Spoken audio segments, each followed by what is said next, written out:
It's interesting that there are 30 million manufacturing jobs that need to be filled and that can't be filled by 2025. And in high-tech sectors like semiconductors, there are 300,000 vacancies this year. This shows you that the present problem is not that there are not enough jobs, but there's a big gap in terms of education and skill. Now, these Chinese students, very smart and very, very educated, very well educated and impressive. However, they don't have internships. Many of them don't show the kind of business acumen and flexibility, mental flexibility, because they have been overburdened by a competitive test-taking, rote memorization kind of education system. So they're not that appealing to the private businesses that demand passion, interest, ethics, and some experience. So I think that there are lots of things to fix, and they will be a positive force for the new generation, but the whole economy has to change somewhat. Yeah, but there's an interesting, again, anecdote in the book where you say that there was a cigarette making plant where the people assembling the cigarettes were all graduates, and some of them postgraduates on that line. Top masters and college students in cigarette factories, nannies that have master degrees from Columbia. These are all things that have caused a social uproar. You got to ask, the Chinese families, what is it all about? Their hope, right? It's all about the next generation. For a long period of time, the bottom run of society was happy and content because they knew that their children could have a better future. That's what sustained. That was the bedrock to social stability. Today, it's a completely different issue with reduced expectations that even if you pour and about 25% of household expenditure are devoted to educating one child, if you are investing that much resources, in the end, your kid doesn't get a good job, then what is your hope? How are you going to look into the future? And the kid itself must feel horribly demoralized because all the family's hopes are poured into them, and then perhaps through no fault of your own, you haven't delivered. There's a new phenomenon called lying flat, basically giving up. Now, that's become a focal point for the Chinese leaders. They don't think that this is something that should be encouraged. But, I want to take a different perspective on this. Lying flat is not about being utterly disgruntled and giving up per se. It's also come to characterize a part of the new generation that is more relaxed, that's less ambitious, that is less hungry. Now, don't forget that when China joined the WTO, one of the core reasons why... That's in 2001. That was in 2001, when it was so successful, was not because of the subsidies, but because there was a large swath of really productive and super hard-working labor force where the Foxconn workers opted for 3 shifts a night. That generation is gone. That's not the current generation of new workers. So we want to think about China's new generation as having a better lifestyle, life consumption balance, and work-life balance, and have a different vision, different perspective. They're not going to compete and race for the bottom. And that kind of job is going to be passed on to other countries. It's always a cycle of renewal. What about the kind of social political implications of that? Because as you say, you cite in the book a few kind of world values surveys which suggest that, perhaps surprisingly to many in the West, Chinese people are basically among the more contented in the world. I don't know, what the methodology of these things are, but let's take them at face value. But if you now have a rising generation who have disappointed expectations, that must be a concern. Well, it's a concern to any government, but to a one-party state which relies on its legitimacy. Performance legitimacy is a phrase the Chinese have often quoted at me. Are they concerned about that? They're currently now very focused on the new generation. Let's not forget that the young generation were a critical part of ending the pandemic controls.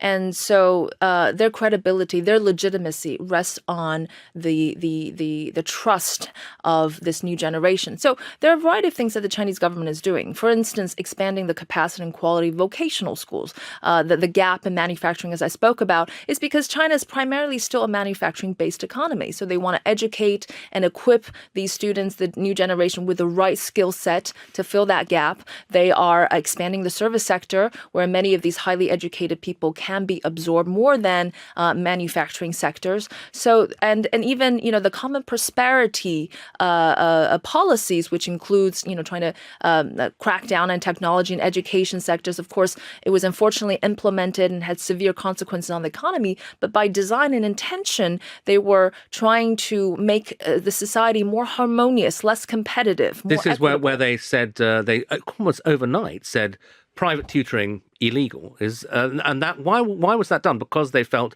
too much money and too much pressure on people. Too much pressure on the kids, overburdened by tutorials. It's a race to the bottom because everybody spends to have more tutorials, and that doesn't get you anywhere. Just give me a picture of the kind of social life that involved for the children involved. What was going on? They have the busiest schedule of everybody. Saturdays and Sundays packed with 5 classes a day and tutorials even after classes during the weekday. Even people from the working class are sending their kids to tutorials, really spending a lot of money. But to what effect? In the end, it's all the same. It's all just test taking. Yeah, and so overnight the government said, okay, this is going to stop.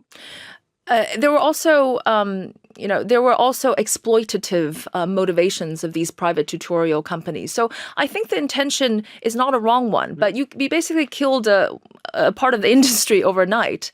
And these kind of dramatic moves we often find so radical in the Chinese government. Sometimes they're first of all meant to make a big point to signal, and then they're gradually rolled back. So it's a process of constant recalibration and fine-tuning, and the pendulum often swings, but it's often very dramatic in the beginning. Yeah, but it also tells you something about how dramatically the Chinese government's way of operation differs from, say, a standard Western government. I can't imagine the UK government saying overnight, okay, no more private tutoring, that's it.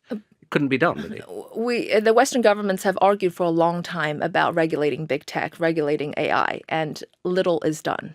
China, for all what you disagree with, their implementation procedures can move quickly once they've made up their mind. So there's pros and cons of both. Yeah.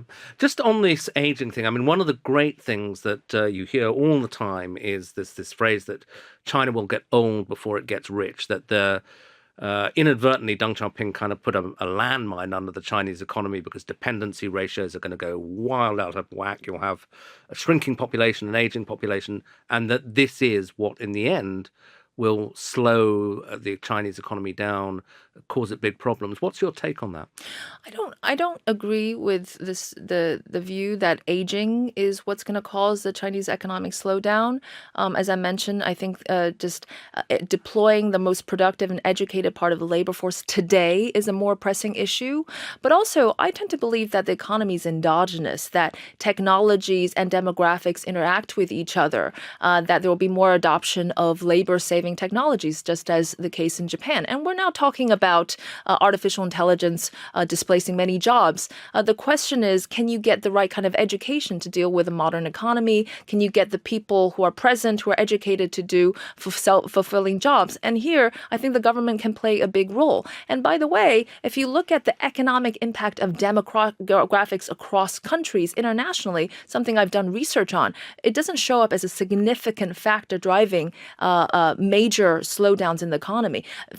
Countries like Japan and other places which have had aging issues, there were other really, really pressing macroeconomic factors that were more dominant as driving force. Yeah, well, I mean, you mentioned the deflation of the Japan bubble, and obviously those parallels are in everyone's minds. I think, well, maybe, China will be a bit like Japan, have this incredible surge and then suddenly slow. And one thing that did strike me as a parallel is property. With that, there was a big property bubble in Japan, and there does seem to be one in China as well. You make the point that people on salaries that are like maybe a quarter of an American middle class salary are paying similar prices for flats in Shanghai that they would be paying for in Boston. The Japanese lost decade was in large part due to the collapse of a big asset bubble. We have not seen the collapse of a big asset bubble in China, at least not yet.